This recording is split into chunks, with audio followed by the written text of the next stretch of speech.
Inclusive, material publicado também de um estudo feito na Universidade na Austrália traz o seguinte: novo estudo garante que fazer uso fumado da cannabis não altera a função pulmonar. A maconha danifica os pulmões? Este é um dos mistérios que a ciência ainda está tentando desvendar. Não há dados suficientes sobre os quais são os efeitos no órgão. No entanto, um estudo recente indicou que o uso adulto não está associado ao comprometimento. Para chegar a essa conclusão, eles avaliaram 1.173 pessoas entre 21 anos e 30 anos de idade por meio de 2 testes de espirometria, usado para diagnosticar distúrbios respiratórios. Um no início e o outro no final do período de 9 anos. Neste contexto, é importante entender mais sobre os malefícios associados ao uso prolongado da maconha, explicou a Forbes, a professora responsável pelo estudo, Jake Najma. E só para explicar para vocês que universidade foi que fez esse estudo, tá? A universidade que fez o estudo foi a Universidade de Queensland, na Austrália. A publicação determinou que não há associação consistente entre o uso de cannabis e o comprometimento ali das medidas ou das funções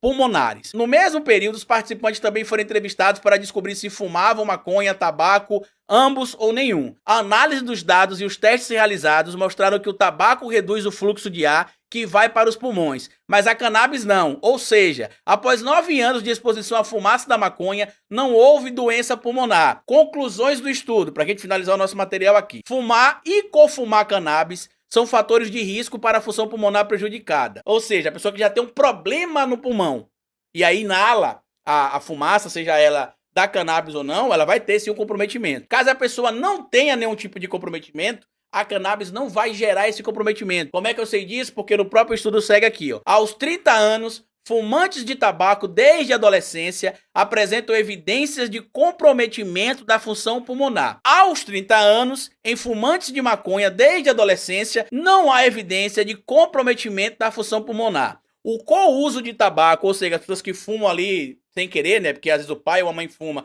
e ela fica inalando, ou a namorada, o namorado, a esposa, o irmão, a irmã, o amigo, a amiga, enfim, e fica ali inalando a fumaça. O que é que diz aqui o estudo? O co-uso do tabaco e cannabis não parece predizer a função pulmonar, além dos efeitos e usos do tabaco sozinho. Traduzindo de forma bem clara para vocês aqui, direta. Se tem problemas relacionados à saúde pulmonar de pessoas que fumam tabaco tradicionalmente, mas você não tem essa questão que envolve, por exemplo, o próprio cannabis. E a ciência só mostra cada vez mais melhorias, cada vez mais novas descobertas. Olha o material publicado no G1. Óleo de cannabis. Após resultado positivo para tratamento de Alzheimer, 28 novos pacientes passaram a integrar o estudo no Paraná. Paciente pioneiro na pesquisa realizada em Foz do Iguaçu, no oeste do Paraná, Delci Ruver, apresentou reversão dos sintomas que apresentava. Expectativa é que o medicamento possa estar em breve disponível para a população com preço acessível. Material de 2022. Em outro material de 2022 também, publicado na Veja, traz o seguinte: canabidiol demonstra eficácia para reduzir a ansiedade de jovens em 50%. Estudo sugere que tratamento com cannabis medicinal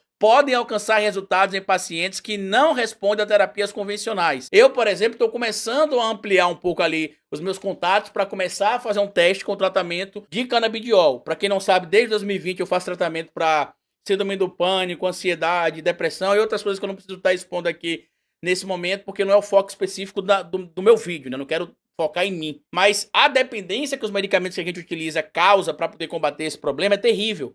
E várias pessoas que eu tenho contato têm utilizado ali o óleo de canabidiol como alternativa. Mas apesar de já existir uma legislação no Brasil, ou um entendimento legal no Brasil de acordo com o próprio STF, existe muito preconceito, porque em tese os deputados e senadores que se dizem conservadores têm medo que os jovens se viciem na maconha, que os jovens utilizem a maconha de forma incorreta, que a maconha é prejudicial a isso, é prejudicial àquilo. A gente vai precisar abrir o discurso e o debate em algum momento. Por quê? Porque a gente está lidando com evidência. Vocês estão, por exemplo, no Senado, querendo aprovar um projeto de lei sobre um produto que a gente sabe que é maléfico à saúde, que está matando, inclusive, mais rápido que o próprio tabaco, que o próprio cigarro tradicional, por exemplo, enquanto um outro produto que, se utilizado de forma correta e medicinal, serve para tratar problemas patológicos, doenças, por exemplo, e outros tipos de problema, vocês fazem ali aquela cara de paisagem para dizer que não. Este tipo de produto é maléfico e o outro tipo de produto é só a diversão dos jovens no final de semana. Eu queria a opinião de vocês aqui embaixo, porque eu vou voltar a dizer no final desse vídeo. Não se trata de eu, de você ou de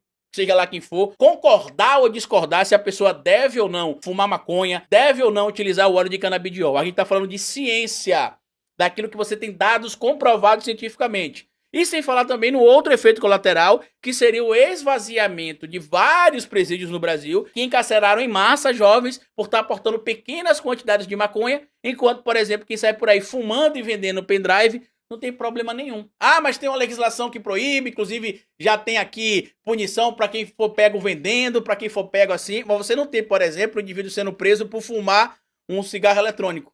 Você tem gente sendo presa por fumar maconha. Então, entendeu a diferença de 2 pesos e 2 medidas? Que não se tem ali, por exemplo, o mesmo peso quando a questão que envolve o cigarro eletrônico, que é um produto para um público elitizado, em comparação à maconha, que normalmente é um público em tese mais periférico.